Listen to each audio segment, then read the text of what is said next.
वापस लौटी है और ये बीच बीच में ये खबरें आ रही थी कि अंजू को अपने बच्चों की काफी याद आ रही है और बच्चों से वो मिलना चाहती है। इस वक्त हमारे साथ दो संवाददाता जुड़े हुए हैं, मनोज चौबे ग्वालियर से और आदित्य द्विवेदी हमारे साथ राजस्थान के भिवाड़ी से जुड़े हुए हैं। ठीक है, हमारे साथ मनोज चौबे भी जुड़े हुए हैं ग्वालियर से। मनोज, क्या वहां पर किस तरह की हलचल है?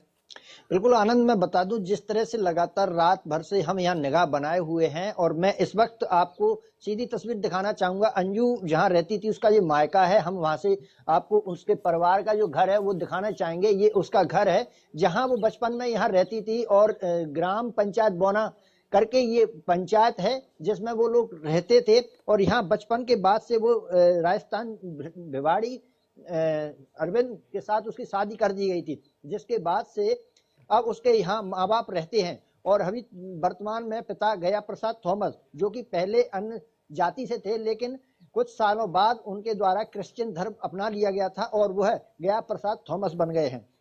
जब उनसे देर रात तक बात करने का प्रयास किया और उनकी माता है और उनका बेटा है यहाँ, जिनके बच्चे भी हैं यहाँ, तो उनका साफ तौर से कहना है कि हमारे लिए जो अंजू है वो मर चुकी है और अगर वो यहाँ आती भी है तो हम उसे अपने घर में प्रवेश नहीं देंगे।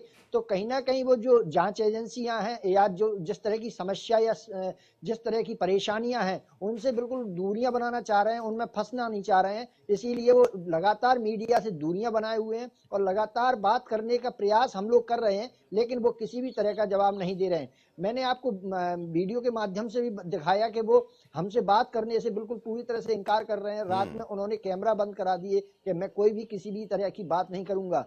अब सबसे बड़ा सवालिया निशान ये है कि अंजू यहाँ भी नहीं पहुंची है और दिल्ली के बाद उसकी कोई लोकेशन ट्रेस नहीं हो रही है। ऐसे में जो एजेंसियां हैं वो किस तरह से अंजू से पूछताछ करेंगी, क्या उसे गिरफ्तार किया जाएगा, क्योंकि जिस तरह से उसके पति ने उस पर मामले दर्ज कराए हैं उन पर अपराध बनता है, लेकिन क्या गिरफ्तारी होगी ये सब संशय बना हुआ है।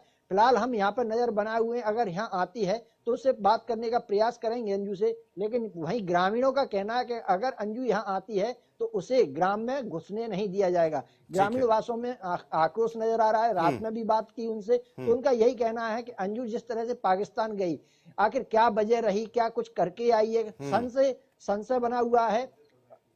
तो ग्रामीणों में अच्छा खासा आक्रोश है यहाँ, इसलिए अभी तक यहाँ की बात करें तो यहाँ पर ग्रामीण उसको अगर आती भी है तो घुसने नहीं देंगे और यहाँ काफी नाराजगी उसके मायके में भी जो लोग हैं वहां देखने को मिल रही है। एजुकेशन का वो 10वीं का है, 10वीं में कई बार फेल भी हुई है, यानी कि पढ़ने में कोई बहुत अच्छी नहीं थी।